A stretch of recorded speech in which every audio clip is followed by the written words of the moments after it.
ఇప్పుడు మహారాష్ట్రలో ఒక విమాన ఘటన జరిగింది. అది దేశవ్యాప్తంగా కలకలం రేపుతోంది. అసలు ఈ ప్రమాదం వెనకాల ఉన్న కారణాలేంటి? అసలు ఇది ప్రమాదమా లేకుంటే కుట్రనా? ఈ ఘటన అసలు ఏ టైంలో జరిగిందండి? ఎగ్జాక్ట్ టైం గనక మనం చూడాలి అంటే గనక ఈ రోజు మార్నింగ్. అందులో అజిత్ పవార్ గారు ఆయన యొక్క భద్రతా సిబ్బందితో ప్రయాణిస్తూ ఉండగా ఈ ప్రమాదం జరిగింది. అందులో చనిపోవడం జరిగింది. వీళ్ళు చాలా విఐపీలు కదా, అయినా కూడా ప్రమాదం జరిగింది. ఎందుకంటారు? దీని వెనకాల ఏం కారణం ఉంటుంది? మీరు ఎప్పుడు కూడా చూడండి, గతంలో ఇలాగే ఎలక్షన్స్ సమయంలో ప్రచారానికి వెళ్తున్నటువంటి కన్నడ నటి, తెలుగు నటి సౌందర్య అన్ని కూడా సిస్టమ్స్ అన్ని కూడా వాళ్ళు చెక్ లిస్ట్ ఉంటాయి, జాగ్రత్తగా మెయింటెనెన్స్ చేయాలి. అంటే వీళ్ళు చెక్ లిస్ట్ చేసుకొని ఉండరంటారా? మీకు ఒక విషయం చెప్తానండి. ఇప్పుడు సరే, రన్వే కనిపించలేదు, ఏ వర్షమో ఏదో ఒకటి పడుతుంది. అలాంటి టైంలో పైలట్ ఎలా స్పందించాలి, ఎలా ప్రాణాలను కాపాడాలంటారు? బెస్ట్ థింగ్ ఏంటంటే అండి, వాళ్ళకి ఎయిర్ సేఫ్టీ మాన్యువల్ అని చెప్పేసి ఉంటుంది. ఆ ఎయిర్ సేఫ్టీ మాన్యువల్ ప్రకారం ప్రమాదం జరిగినటువంటి విజువల్స్ కనుక చూస్తూ ఉంటే ఆ ల్యాండ్ అయినప్పుడు విమానం ఇలా లేదండి. ఆ యొక్క లేయర్ జెట్ అనేటువంటిది ఆ బ్లాక్ బాక్స్ ద్వారా ఏమన్నా సమాచారం అందే ఛాన్స్ ఉందా? అసలు అది దొరికిందంటారా ఇప్పుడు? ఖచ్చితంగా అండి. ఎందుకంటే ఇలాంటి ప్రమాదాలు జరిగినప్పుడు మనకి ఫ్లైట్ డేటా రికార్డర్ లేదా బ్లాక్ బాక్స్ అంటాం. ఈ బ్లాక్ బాక్స్ ఏం చేస్తుందంటే, సార్, కొన్ని విమానాలు చాలా పాతకాలం నుంచి అది అట్లనే వాడుతూనే ఉన్నారు కదా, మరి ఈ ప్రమాదాలకు అవి కూడా కారణం అంటారా? ఖచ్చితంగా అండి. మీకు ఇండియన్ ఎయిర్ ఫోర్స్లో మిగ్ సిరీస్ విమానాలు ఉన్నాయి. నమస్తే, welcome to Sakshi TV. This is Shahida. ఈరోజు మనం ఒక ఇంపార్టెంట్ టాపిక్ గురించి మాట్లాడుకోబోతున్నాం. ఇప్పుడు మహారాష్ట్రలో ఒక విమాన ఘటన జరిగింది. అది దేశవ్యాప్తంగా కలకలం రేపుతోంది. అసలు ఈ ప్రమాదం వెనకాల ఉన్న కారణాలేంటి? అసలు ఇది ప్రమాదమా లేకుంటే కుట్రనా? ఇలాంటి డౌట్స్ మనకి క్లియర్ చేయడానికి మనతో పాటు మన స్టూడియోలో ఉన్నారు ex army officer major Srinivas garu. Let's welcome him. నమస్తే సార్. నమస్తే మేడం. సార్ చెప్పండి, ఇప్పుడు ఇంత పెద్ద ఘటన జరిగింది, దీని గురించి మనం వివరాలన్నీ అడిగి మీతో తెలుసుకోవాలి. సో ఎందుకు ఈ ఘటన అసలు ఏ టైంలో జరిగిందండి? ఎగ్జాక్ట్ టైం గనక మనం చూడాలి అంటే గనక ఈరోజు మార్నింగ్, అంటే 28 January 8:40 నుంచి 8:45 మధ్యలో, అంటే 8 గంటల 40 నిమిషాల నుంచి 8 గంటల 45 నిమిషాల మధ్య ఇది ఇన్సిడెంట్ జరిగింది అని చెప్పి మనకి సమాచారం ఉందండి. ఓకే. అంటే ఇది ఎక్కడ జరిగింది అనేటువంటి విషయాన్ని కనుక కూడా మనం చూస్తూ ఉంటే, ఇది బారామతి అనేటువంటి ప్లేస్ ఉన్నదండి. బారామతి ఎక్కడ ఉన్నది అంటే ఇది ఒక ఇండస్ట్రియల్ ఏరియా, పూణేకి సమీపంలో ఉన్నటువంటి ఇండస్ట్రియల్ ఏరియా. బారామతిలో ఎయిర్ స్ట్రిప్ ఉంది. ఎయిర్ స్ట్రిప్ అంటే it is not complete airport. చిన్న చిన్న విమానాలు, ప్రైవేట్ ఎయిర్ జెట్స్ ఏదైతే ఉన్నాయో, చిన్న చిన్న విమానాలు ఏదైతే ఉన్నాయో, ఇవన్నీ కూడా ఒక 500 meters 1.5 kilometer ఉండేటువంటి ఎయిర్ స్ట్రిప్స్ ఉంటాయండి. దీన్ని ఏమంటారంటే ప్రైవేట్ ల్యాండింగ్ ఏరియా కింద మనం చెప్తాము. ఈ యొక్క ఎయిర్ స్ట్రిప్ ఏదైతే ఉందో, ఎయిర్ స్ట్రిప్ మీద ల్యాండ్ అవుతూ ఉండగా అది బ్యాలెన్స్ అనేటువంటిది తప్పుతూ అది ఇన్సిడెంట్ అనేటువంటిది ఈ రోజు ఉదయం బారామతికి సమీపంలో ఈ ఎయిర్ స్ట్రిప్ మీద ఎయిర్ ల్యాండింగ్ ఏరియాలో జరిగినటువంటి ఇన్సిడెంట్ అండి ఇది. సార్, ఈ ప్రమాదానికి గురైన విమానం ఏదైతే ఉందో ఇది ఏ రకానికి చెందింది? బేసికల్లీ ఇది ఒక ప్రైవేట్ ఎయిర్ జెట్. అంటే సాధారణంగా వివిఐపీస్ ఎవరైతే ఉన్నారో వాళ్ళందరూ కూడా ప్రైవేట్ ఏవియేషన్ నుంచి ఒక ప్రైవేట్ జెట్ అనేటువంటిది ఒక 5 నుంచి 10 మంది ప్రయాణించేటువంటి ప్రైవేట్ జెట్స్, స్మాల్ జెట్స్ ఉంటాయి.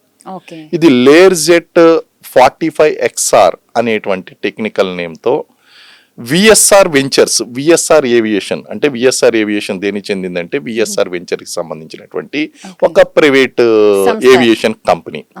దానికి సంబంధించి అంటే ఇప్పుడు మనం ఏ విధంగా అయితే ట్యాక్సీలు, ట్రావెల్స్ ఏ విధంగా అయితే ట్రావెల్స్లో మనం బళ్ళు అద్దెకి తీసుకుంటామో, అలాగే ప్రైవేట్ జెట్లని అద్దెకి ఇచ్చేటువంటి సంస్థ ఈ విఎస్ఆర్ ఏవియేషన్ అనేటువంటి సంస్థ.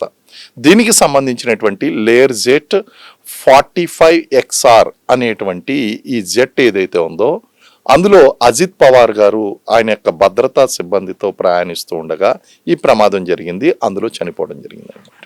అయితే ఈ ప్రమాదం వీళ్ళు చాలా వివిఐపీలు కదా, అవునండి. అసలు ప్రమాదం జరగడానికి చాలా చాలా తక్కువ ఛాన్సెస్ ఉంటాయి, అయినా కూడా ప్రమాదం జరిగింది ఎందుకంటారు? దీని వెనకాల ఏం కారణం ఉంటుంది? మీరు ఎప్పుడు కూడా చూడండి, గతంలో ఇలాగే ఎలక్షన్స్ సమయంలో ప్రచారానికి వెళ్తున్నటువంటి కన్నడ నటి, తెలుగు నటి సౌందర్య చూసి ఉంటారు. ఆమె ఒక ప్రైవేటు ఎయిర్ క్రాఫ్ట్ లో వెళ్ళాలి అని చెప్పేసి టేక్ ఆఫ్ చేస్తున్నటువంటి టైంలో అది క్రాష్ అయ్యి ఆ ప్రమాదంలో సౌందర్య చనిపోవడం జరిగిందండి. అలాగే మనకి రాజశేఖర్ రెడ్డి గారు ఒక హెలికాప్టర్లో ప్రయాణిస్తూ ఉండగా ఆ హెలికాప్టర్లో వాతావరణంలో ఉండేటువంటి ఆ యొక్క అనుకోని పరిస్థితులు ఏదైతే ఉన్నాయో, క్యూములో నింబస్ మేఘాలు, ఈ మేఘాలన్నీ కూడా అందులోకి అయిపోయి ఆ కొండల్లో గుద్దుకుని ఆయన చనిపోవడం అనేటువంటిది జరిగింది. అలాగే general Bipin Rawat chief of defence staff గా ఉన్నారు. ఆయన కూడా ఈ అనుకోనటువంటి క్లైమేటిక్ కండిషన్స్ ఏదైతే ఉన్నాయో అందులో చిక్కుకుని చనిపోవడం అనేటువంటి జరిగింది. సో ఈ ప్రమాదాలు జరగడం అనేటువంటిది కొత్త ఏం కాదు, గతంలో కూడా ఎంతో మంది విఐపీలు చనిపోవడం అనేటువంటిది జరిగిందండి. ప్రమాదాలు ఎందుకు జరుగుతాయి యాక్సిడెంట్ గా చూస్తే గనక, ఈ యాక్సిడెంట్స్ అనేటువంటి ఒకటి విపత్కరమైనటువంటి వాతావరణ పరిస్థితులు. అంటే ఇప్పుడు బయలుదేరే ముందు వాతావరణం చూసుకునే బయలుదేరాలి. సో నెంబర్ 1 ఏంటి అంటే విపత్కరమైనటువంటి ది వెదర్ కండిషన్స్ ఒకటి ఉంటుందండి. ఈ కండిషన్స్ ఉన్నప్పుడు ఏం చేస్తుందంటే రాడారు రెడ్ అలర్ట్ చూపిస్తుంది. ఆ రెడ్ అలర్ట్ చూపించినప్పుడు జర్నీ చేయకూడదు, ఆ టైంలో చాలా సేఫ్ కాదు అది. అలాగే ఇంకోటి కూడా ఉంటుందండి, ఈ డిపార్ట్మెంట్ ఆఫ్ మన director general of civil aviation వాళ్ళు ఈ ఎయిర్మెన్ కి లేదా ఏవియేషన్ డిపార్ట్మెంట్ కి నోటం అనేటువంటిది ఒకటి జారీ చేస్తారు. నోటం అంటే నో ట్రావెల్ టు ఎయిర్మెన్ అనేటువంటిది. ఆ టైంలో ట్రావెల్ చేయకూడదు, ఆ టైంలో దాన్ని కూడా ఇగ్నోర్ చేయకూడదండి.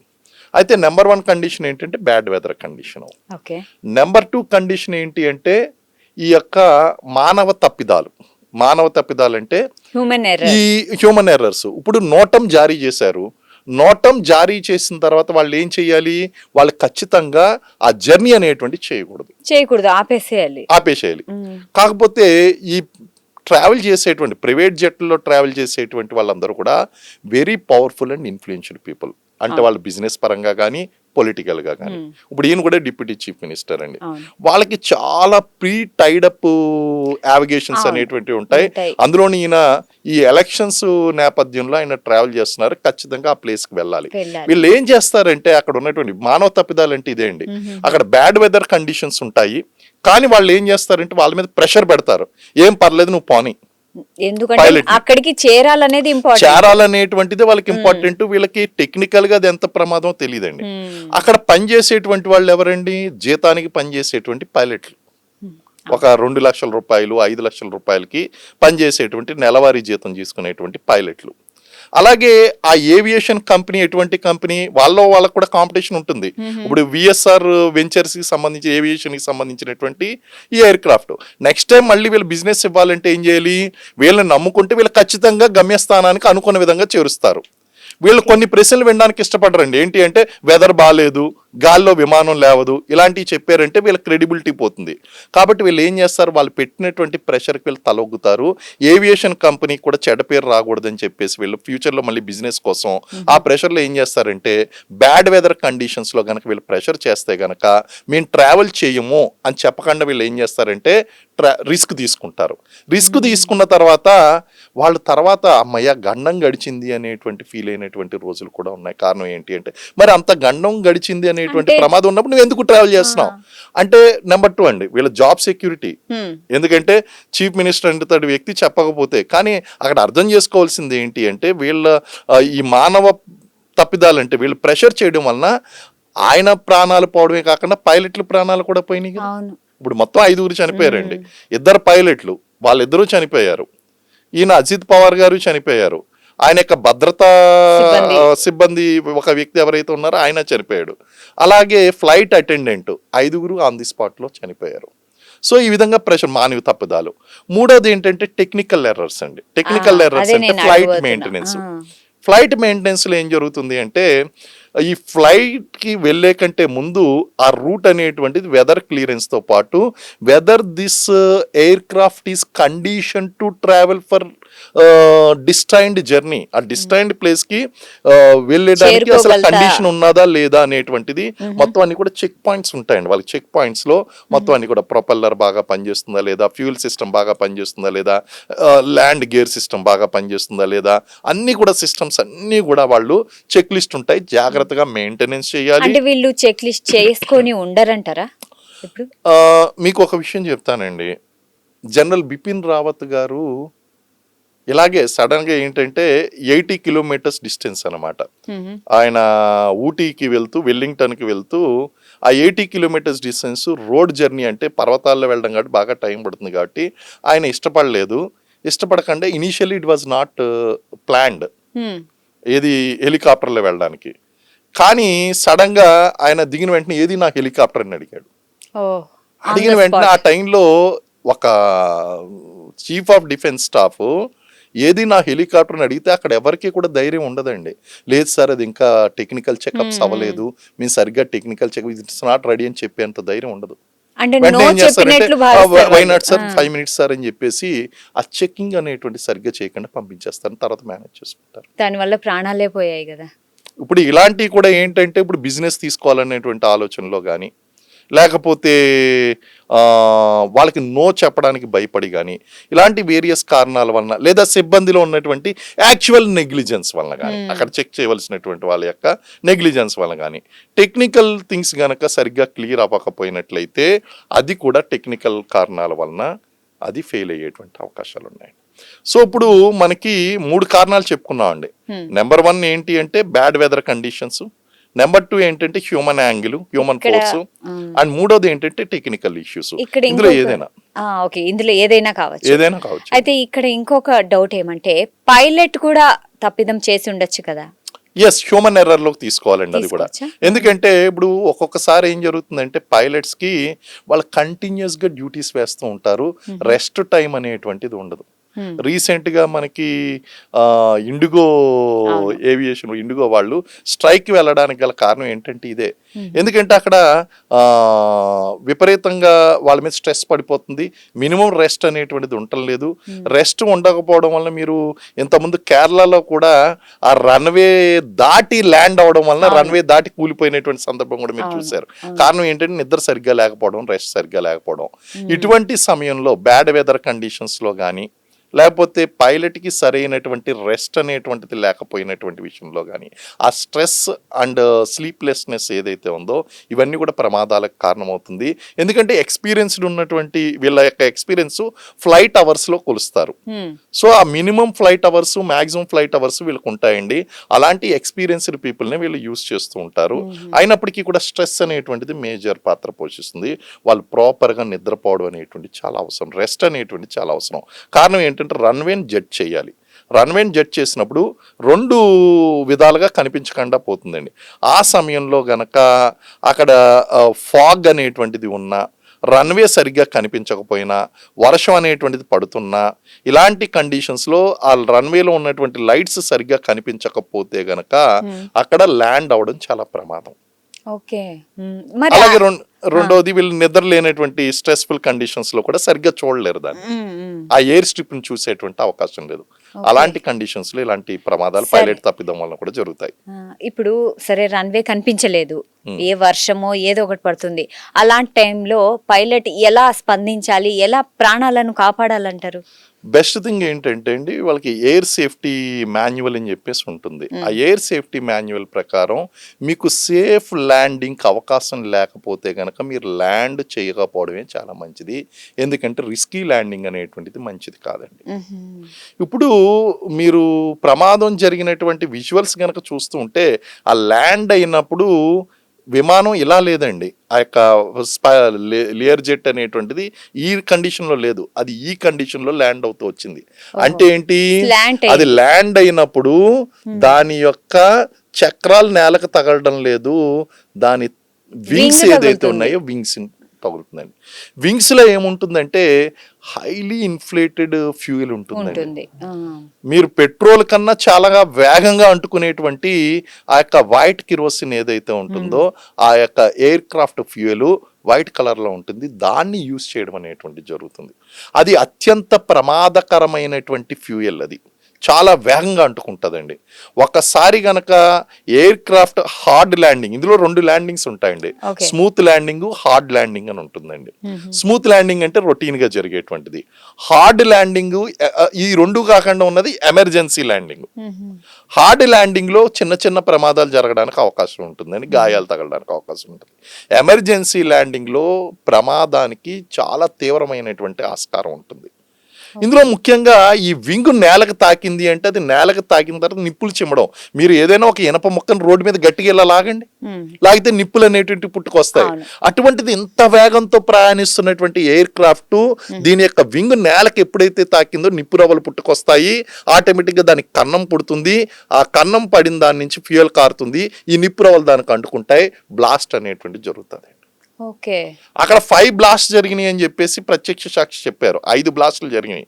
అంటే ఏంటి, లెఫ్ట్ వింగ్, రైట్ వింగ్, అలాగే లోపల ఉన్నటువంటి వేరియస్ ఇలా 5 బ్లాస్టులు జరిగినాయి అని చెప్పేసి అంటున్నారు. సో ప్రత్యక్ష శక్తి. ఈ విధంగా కనుక చూసుకుంటే ఈ ల్యాండింగ్ లో జరిగినటువంటి సమస్యలు ఏదైతే ఉన్నాయో ఆ ల్యాండింగ్ సమస్య అంటే ఎయిర్ క్రాఫ్ట్ బ్యాలెన్స్ కోల్పోయింది అనేటువంటి క్లియర్ గా కనిపిస్తుంది. ఎందుకంటే ఇలా వెళ్ళవలసినటువంటి ఇలా ల్యాండ్ సాధారణంగా ఇలా ల్యాండ్ అవుతుంది. ల్యాండ్ అయినప్పుడు ఇలా ల్యాండ్ అవ్వదు. ఎయిర్ క్రాఫ్ట్ ఇలా ల్యాండ్ అవుతుంది. అంటే పైన నోస్ పైకి ఉంటుంది, ఇక్కడ ఉంటాయి.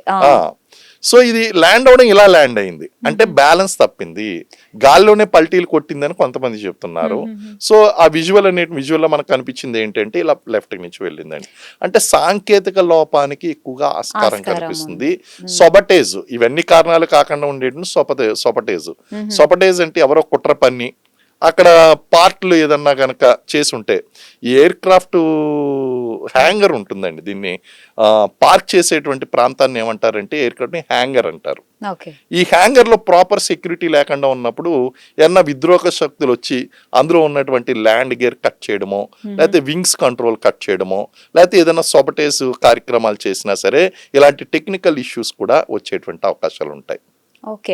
సో ఈ ప్రమాదం జరిగింది కదా, అంటే ల్యాండింగ్ సమయంలోనే అలా అంటే ఆ వింగ్స్ ఇటు అటు కదులుతున్నాయి, మరి ఏమన్నా వీల్స్ ఏమన్నా ప్రాబ్లం ఇచ్చాయంటారా? అది మనకి ఇన్వెస్టిగేషన్ లోనే తేలాలండి. అవి వీల్స్ అనేటువంటి అక్కడ విజువల్ లో కనిపిస్తుంది, సైడ్ నుంచి వచ్చినటువంటి విజువల్ కాబట్టి ఆ వీల్స్ కి సంబంధించినటువంటి విజువల్స్ ఏమీ కనిపించలేదు మనకి. కాబట్టి ఇది మనకి తరో ఇన్వెస్టిగేషన్ అనేటువంటిది అవసరమో, లాంగ్ టర్మ్ ఇన్వెస్టిగేషన్ అనేటువంటిది అవసరం. ఎందుకంటే ఇందులో కుట్ర కోణాన్ని కూడా అంచనా వేయవలసి ఉంటుందండి. సో ఇండిపెండెంట్ గా ఇటు కుట్ర కోణాన్ని చూడాలి, అలాగే ఇక్కడ ఈ టెక్నికల్ అంశాల్లో కూడా మనకి కరెక్ట్ ఇన్ఫర్మేషన్ అనేటువంటిది వచ్చిన తర్వాతే మనం ఏదన్నా ఒక కంక్లూజన్కి రావడం అనేటువంటి జరుగుతుందండి. అయితే ఈ దర్యాప్తు బాధ్యత ఎవరికి అప్పగించారు సార్? ఇప్పుడు మనకి director general of civil aviation is the directly responsible for the investigator. కానీ ఇలాంటి ఇన్సిడెంట్లు జరిగినప్పుడు మరొక సంస్థ ఉంది, ఎయిర్ క్రాఫ్ట్ ఇన్వెస్టిగేషన్ బ్యూరో అని చెప్పి ACIB అనేటువంటి ఒక సంస్థ ఉంటుందండి. ఇప్పుడు DGCA director general of civil aviation మరియు ఎయిర్ క్రాఫ్ట్ ఇన్వెస్టిగేషన్ బ్యూరో ఈ 2 కలిపి సంయుక్తంగా ఇన్వెస్టిగేట్ చేయవలసినటువంటి అవసరం ఉంది. అది టెక్నికల్ కారణంగా అయిందా, పైలట్ తప్పిదం వలన అయిందా, లేకపోతే బ్యాడ్ వెదర్ కండిషన్స్ వలన అయిందా అనేటువంటి విషయాన్ని వాళ్ళు ఇన్వెస్టిగేట్ చేయవలసి ఉంది. అలాగే కుట్ర కోణం అనేటువంటిది దర్యాప్తు సంస్థలు ఏదైతే ఉన్నాయో ఆ కుట్ర కోణాన్ని దర్యాప్తు సంస్థలు అంచనా. ఎందుకంటే ఈయన చాలా కీలకమైనటువంటి పాత్ర పోషిస్తున్నాడు అజిత్ పవారు, అందులోనూ శరద్ పవార్ గారి యొక్క వారసుడు. ఆయన స్వతంత్రంగా ఒక ముఖ్యమంత్రిగా ఎదగాలనుకుంటున్నాడు, దేశ రాజకీయాల్లో కూడా ముఖ్య పాత్ర పోషిస్తున్నాడు. ఒక పక్కన బీజేపీకి సపోర్ట్గా ఉంటూనే మళ్ళీ బీజేపీ నుంచి వాళ్ళ యొక్క సపోర్ట్ ఏదైతే ఉందో అది తీసుకుని ఈ ఎన్సిపి పార్టీ ఏదైతే ఉందో ఎన్సిపి పార్టీ ఇండిపెండెంట్ గా ఇక్కడ ఎన్నికల్లో పోటీ చేయాలి, మున్సిపల్ ఎన్నికల్లో అనేటువంటిది నిర్ణయం తీసుకోవడం. అంటే ఈయన చాలా కీలకమైనటువంటి వ్యక్తి, పొలిటికల్ గా చాలా క్రూషియల్. సో ఆ కుట్ర కోణం కూడా దర్యాప్తు సంస్థలు అంచనా వాళ్ళు చేస్తారు. అండ్ ఈ ఎయిర్ క్రాఫ్ట్ ఇన్సిడెంట్ పరంగా director general of civil aviation అలాగే ఎయిర్ క్రాఫ్ట్ ఇన్సిడెంట్ బ్యూరో సంయుక్తంగా నిర్వహించేటువంటి ఇన్వెస్టిగేషన్ లో విషయాలు తెలుస్తాయండి. సో ఇప్పుడు ఇలాంటి ప్రమాదాలు జరిగినప్పుడు ఆ ఫ్లైట్ లో బ్లాక్ బాక్స్ అనేది ఉంటుంది, ప్రతి ఫ్లైట్ లో ఉంటుంది. అవునండి, అవును. సో ఆ బ్లాక్ బాక్స్ ద్వారా ఏమన్నా సమాచారం అందే ఛాన్స్ ఉందా, అసలు అది దొరికిందంటారా ఇప్పుడు? ఖచ్చితంగా అండి. ఎందుకంటే ఇలాంటి ప్రమాదాలు జరిగినప్పుడు మనకి ఫ్లైట్ డేటా రికార్డర్ లేదా బ్లాక్ బాక్స్ అంటాం. ఈ బ్లాక్ బాక్స్ ఏం చేస్తుందంటే ఫ్లైట్ ఇక్కడ నుంచి జర్నీ కమెన్స్ అయిన కాడి నుంచి అటు ల్యాండ్ అయ్యేంత వరకు జరిగినటువంటి ప్రతి టెక్నికల్ డీటెయిల్ ని, అలాగే కాక్పిట్ లో వాళ్ళు పైలట్స్ మాట్లాడినటువంటి వాయిస్ రికార్డ్స్ ని అన్నిటిని minute to minute, second to second అది రికార్డ్ చేస్తుంది. దాని ద్వారా వాళ్ళు చనిపోయే ముందు ఏం మాట్లాడారు. సాధారణంగా మేడే కాల్ ఇస్తారు. సాధారణంగా మేడే కాల్ అంటే ఏంటి అంటే, మా విమానం ప్రమాదంలో ఉంది, మేము ఇంకా చనిపోబోతున్నాం, మనకి ఏదన్నా ఇన్స్ట్రక్షన్స్ ఉన్నాయా, మమ్మల్ని ఏమైనా సేవ్ చేయగలరా అని వాళ్ళు డిక్లేర్ చేసేస్తారు. మేడే కాల్ వచ్చింది అంటే ఒక రకంగా చెప్పాలంటే ఆ విమానానికి ప్రాణం ప్రమాదం ఉంది, అక్కడ అందులో ఉన్నటువంటి వాళ్ళు కూలిపోయే ఛాన్స్ ఉంది. 100% మేడే కాల్ వచ్చేసింది అంటే 99.99% వాళ్ళు చనిపోయేటువంటి ఛాన్సెస్ ఎక్కువగా ఉంటాయండి. అది లాస్ట్ మినిట్ లో వెళ్ళిస్తారు. ఇలాంటి వాయిస్ రికార్డర్లు, టెక్నికల్ రికార్డర్స్, టెక్నికల్ రికార్డర్ అంటే ఫ్యూయల్ సిస్టమ్ ఎలా పనిచేస్తుంది, వింగ్స్ సిస్టమ్ ఎలా పనిచేస్తుంది, ల్యాండ్ గేర్ సిస్టమ్ ఎలా పనిచేస్తుంది, ఎక్కడన్నా ఏమన్నా టెక్నికల్ ప్రాబ్లం అరైజ్ అయిందా, ఈ టెక్నికల్ ప్రాబ్లం అనేటువంటి ముందు నుంచి ఉందా, లేకపోతే ఫ్లైట్ జర్నీ స్టార్ట్ అయిన తర్వాత ఈ ప్రాబ్లం అరైజ్ అయ్యిందా, ఇవన్నీ కూడా ఆ యొక్క బ్లాక్ బాక్స్ లో రికార్డ్ అవుతుంది. ఇప్పుడు director general of civil aviation, అలాగే aircraft intelligence investigation bureau, aircraft investigation bureau, వీళ్ళిద్దరూ కలిపి ఆ బ్లాక్ బాక్స్ తీసుకున్న తర్వాత ఆ వివరాలతో వీళ్ళు చేస్తారు. దీనికి సంబంధించినటువంటి బ్లాక్ బాక్స్ అనేటువంటిది ఇది నేల మీదే కూలింది కాబట్టి పెద్ద కష్టం ఏమీ కాదు. అది ఇమీడియట్ గా దాన్ని రికవర్ చేస్తారు. రికవర్ చేసి దాన్ని బట్టి టెక్నికల్ డేటా అనేటువంటి అనాలిసిస్ చేయడం జరుగుతుందండి. అయితే ఈ దర్యాప్తు ఎన్ని రోజులు, అంటే దాదాపు ఎన్ని రోజులు పట్టవచ్చు అంటారు ఇదంతా తెలియడానికి? సాధారణంగా ఇది 30 నుంచి 3 నెలలు 90 రోజుల కాలం పడుతుంది. అయితే ఇక్కడ కుట్ర కోణాన్ని కూడా అంచనా వేయాలి కాబట్టి ఇది ఇంకా లాంగర్ పీరియడ్ నడిచేటువంటి అవకాశం ఉందండి ఇందులో. ఎందుకంటే ఇప్పుడు ప్రియంప్టివ్ గా ఎనీ కంక్లూజన్స్ వాళ్ళు కూడా అంత త్వరగా జంప్ చేయరు. కారణం ఏంటంటే చనిపోయినటువంటి వ్యక్తి దేశ రాజకీయాల్లో కీలక పాత్ర పోషించేటువంటి వ్యక్తి అండి. కాబట్టి కొంచెం ఆ యొక్క కుట్ర కోణాన్ని కూడా అంచనా వేస్తారు. ఇప్పుడు అయితే ప్రస్తుతం బట్టి ఇది టెక్నికల్, ఇప్పుడు పూర్తిగా మనం కుట్ర అని డిక్లేర్ చేయడానికి లేదు కదా, కంప్లీట్ గా కుట్ర అని చెప్పడానికి లేదు, అలాగే టెక్నికల్ ఇష్యూస్ అని చెప్పడానికి లేదు. ఇప్పుడు సంయుక్తంగా వీళ్ళిద్దరూ ఎయిర్ క్రాఫ్ట్ క్రాష్ కి సంబంధించినటువంటి విషయాలు తీసుకురావాలి, ఇన్వెస్టిగేట్ చేయాలి, అటు దర్యాప్తు బృందాలు కుట్ర కోణాన్ని శోధించాలి. ఈ రెండు కలిపిన తర్వాత మనకు అసలు విషయం తెలుస్తుందండి. సరే, ఇప్పుడు మామూలుగా అయితే ఇలాంటి క్రాషెస్ జరుగుతుంటాయి కదా, ఫ్లైట్ క్రాష్లు, ఇలాంటి వాటిల్లో బతికే ఛాన్స్ ఉంటుందంటారా? హైలీ ఇంపాసిబుల్ అండి. ఓ రకంగా చెప్పాలంటే సింహం నోటిలో తలపెట్టి బయటికి రావడం, లేకపోతే యమ లోకానికి ఎంట్రన్స్కి వెళ్ళి వెనక్కి రావడం అనే చెప్పాలి. సాధారణంగా విమాన ప్రమాదాలు జరిగినప్పుడు బతకడం అనేటువంటిది హైలీ ఇంపాసిబుల్. దానికి కొన్ని రీజన్స్ ఉన్నాయండి. రీజన్స్ ఏంటి అంటే, ఫస్ట్ ఎయిర్ క్రాఫ్ట్ అనేటువంటిది చాలా తేలికపాటి లోహంతోనూ మెటీరియల్తోని తయారు చేసేటువంటి ఒక ఎయిర్ బబుల్ లాంటిదనే చెప్పాలి.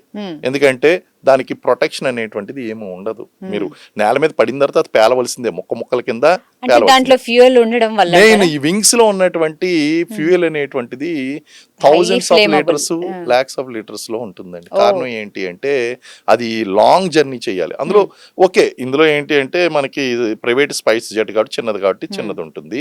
అదే గనక బోయింగ్ లాంటిది గనక చూసుకున్నట్లయితే అక్కడ గ్యాలన్స్ ఆఫ్ ఫ్యూయల్ అనేటువంటిది అది క్యారీ చేయడం అనేది జరుగుతుందండి. అంత ఫ్యూయల్ హార్డ్ ల్యాండింగ్ జరిగినప్పుడు అది ఖచ్చితంగా నిప్పు అంటుకుంటుంది. 1 లీటర్ పెట్రోలే మనిషి మీద ఎంత డ్యామేజ్ చేస్తుందో తెలుసు. అలాంటిది ఇలాంటి గ్యాలన్స్ ఆఫ్ ఈ ఫ్యూయల్ ఏదైతే ఉందో, ఈ ఫ్యూయల్ అనేటువంటిది ఒక్కసారిగా మనిషిని మసిబుగ్గు చేసేస్తుంది. నెక్స్ట్ డైరెక్ట్ హిట్ అండి. అంత వేగంగా వచ్చి నేల కొట్టినప్పుడు ఖచ్చితంగా వ్యక్తి చనిపోతాడు. ఖచ్చితంగా వ్యక్తి చనిపోవడం అనేది జరుగుతుంది. ఒకటి స్పీడు, రెండోది అక్కడ జరిగేటువంటి ఫైరు, మూడోది హీటు. ఈ స్పీడ్, ఫైర్ అండ్ హీట్, ఈ 3 ఎఫెక్ట్ల వలన వ్యక్తి బతకడం అనేటువంటిది దాదాపు అసాధ్యం అంటారా? హైలీ ఇంపాసిబుల్ అండి. ఒకవేళ ఇమ్మీడియట్ గా భద్రతా సిబ్బంది అంటే ఎవరన్నా వచ్చి, అంటే అంబులెన్స్ అదంతా వచ్చి ఏమన్నా కాపాడొచ్చా?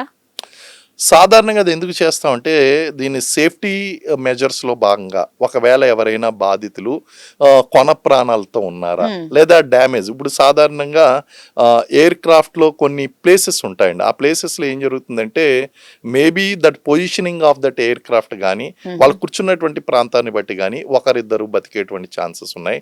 లేదా తీవ్ర గాయాలతో బయటపడేటువంటి వాళ్ళు ఎవరైనా ఉంటే వాళ్ళని కాపాడాలి అనేటువంటి ఉద్దేశంతో ఇమీడియట్గా అగ్నిమాపక సిబ్బంది ఎవరైతే ఉన్నారో ఫైర్ టెండర్స్ అవి ఇమీడియట్ గా వస్తాయి, వచ్చి వాటిని చేయడానికి ట్రై చేస్తారు. కాకపోతే తీవ్ర గాయాలు తగిలినటువంటి వాళ్ళు తర్వాత కూడా బతకడం అనేటువంటి చాలా కష్టంగా ఉంటుంది, highly impossible. But emergency response team ఉంటుందండి. ఈ ఎమర్జెన్సీ రెస్పాన్స్ టీమ్ ఏం చేస్తుందంటే అక్కడికి ఫైర్ ఎస్టింగ్విషర్స్ ఈ వెహికల్స్ ఏదైతే ఉన్నాయో ఆ ఫైర్ వెహికల్స్, అలాగే మెడికల్ సిబ్బంది, అలాగే పోలీస్ సిబ్బంది వీళ్ళందరూ కూడా సంఘటనా స్థలానికి ఇమీడియట్గా as part of emergency response కింద అక్కడ మూవ్ అవడం అనేటువంటి జరుగుతుంది. అయితే ఇలాంటి ప్రమాదాలు మనం తరచూ చూస్తూనే ఉన్నాం కదా, అసలు ఇలాంటి ప్రమాదాలు జరగకుండా మనం ఎలాంటి జాగ్రత్తలు తీసుకోవాలంటారు? అండ్ మన విమానయాన సంస్థ కూడా సరిగ్గా పనిచేస్తుంది అని మనం ఆలోచించచ్చా? ఇది జరుగుతూ ఉంటాయి కాబట్టి ఇన్సిడెంట్లు అనేటువంటి ఎక్కువగా ఇప్పుడు చూడండి, డెత్స్ కూడా వీళ్ళది రాయల్ డెత్ అని చెప్పాలి. వీళ్ళ డెత్ కూడా చాలా కాస్ట్లీ డెత్. వీళ్ళేదో నేల మీదో లేకపోతే ఏదో చిన్న రౌండ్ కాదు, వాళ్ళు ఏదో ఇంపార్టెంట్ విషయంలో వెళ్తూ అక్కడ విమాన ప్రమాదంలో చనిపోయారండి. అయితే దీన్ని కంట్రోల్ చేసేటువంటి డీజీసీఏ రూల్స్ ఏదైతే ఉన్నాయో ఆ డీజీసీఏ రూల్స్ అనేటువంటివి చాలా స్ట్రెంత్ అని కావాలి. Number 1 position. ఆ డీజీసీఏ రూల్స్ అనేవి స్ట్రెంత్ అవ్వడంతో పాటు ఈ ప్రైవేట్ ఏవియేషన్స్ ఏదైతే ఉన్నాయో వాటి యొక్క రూల్స్ను కూడా మరింత స్ట్రిక్ట్ చేయవలసినటువంటి అవసరం ఉందండి. కారణం ఏంటంటే ఎయిర్ క్రాఫ్ట్ ఏవియేషన్స్, ఈ ఏవియేషన్ కంపెనీస్ ఉండవలసిన ప్రెషర్స్ వాళ్ళకు ఉన్నాయి. ఎందుకంటే రేపు పొద్దున్న ఇదే అజిత్ పవార్ గనక సార్ మీరు ఇప్పుడు ప్రయాణం చేయడానికి వీల్లేదు, వెదర్ కండిషన్స్ బాగాలేదు, ఎట్టి పరిస్థితిలో మేము టేక్ ఆఫ్ చేయము అంటే నెక్స్ట్ వీళ్ళకి బిజినెస్ ఇవ్వడండి ఆయన. ఎందుకంటే నా పని ఆగిపోయింది కదా. కానీ ఈయన ప్రాణాలు కాపాడబడ్డాయి అనేటువంటి విషయం ఆయనకి ఎప్పటికీ తెలియదు, అది ఎప్పటికీ రియలైజ్ కాలేరు. కాబట్టి ఇలాంటి ప్రెషర్స్ అనేటువంటి పనిచేస్తూ ఉంటాయి. ఆ యొక్క డైలమా నుంచి వీళ్ళని బయటకు తీసుకురావాలండి. కాబట్టి భవిష్యత్తులో ఇలాంటి ప్రైవేట్ ఏవియేషన్ కంపెనీలు ఏదైతే ఉన్నాయో వాళ్ళ పట్ల రూల్స్ అనేటువంటి మరింత స్ట్రిక్ట్ చేసేటువంటి అవకాశం ఉంది, పెనాల్టీలు ఎక్కువగా వేసేటువంటి అవకాశం ఉంది. ఇవన్నీ కూడా డీజీసీ మరింత స్ట్రిక్ట్ కంప్లైంట్స్ అనేటువంటి చేస్తుంది.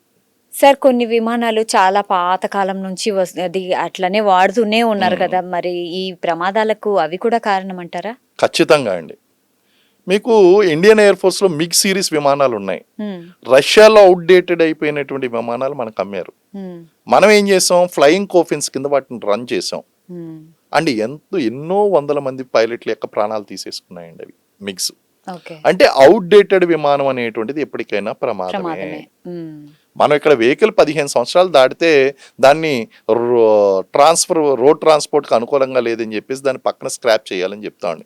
అటువంటిది మరి ఎయిర్ క్రాఫ్ట్ విషయంలో కనుక అటువంటిది జరిగింది అంటే మరి గాల్లో ప్రాణాలు గాల్లో కలిసిపోవడమే. కాబట్టి అవుట్డేటెడ్ విమానాలు అనేటువంటివి సాంకేతిక లోపాలు అనేటువంటివి ఎక్కువగా ఇస్తాయి. మిడ్ ఎయిర్లో ఇవ్వచ్చు, ఇక్కడ చెక్ చేసినప్పుడు బాగానే ఉండొచ్చండి, మిడ్ ఎయిర్లో ఇవ్వచ్చు.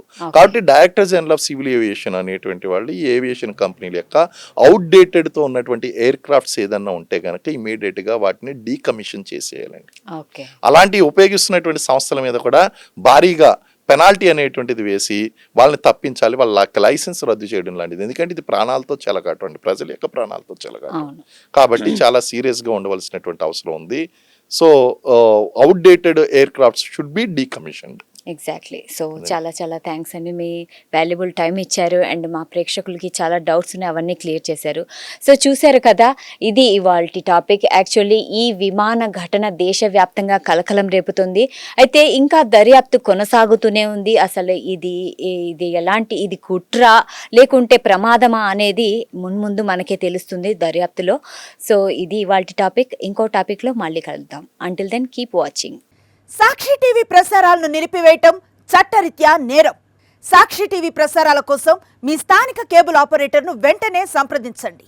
DTHలో ఇంటర్నెట్లో కూడా సాక్షి టీవీ ప్రసారాలను వీక్షించవచ్చు.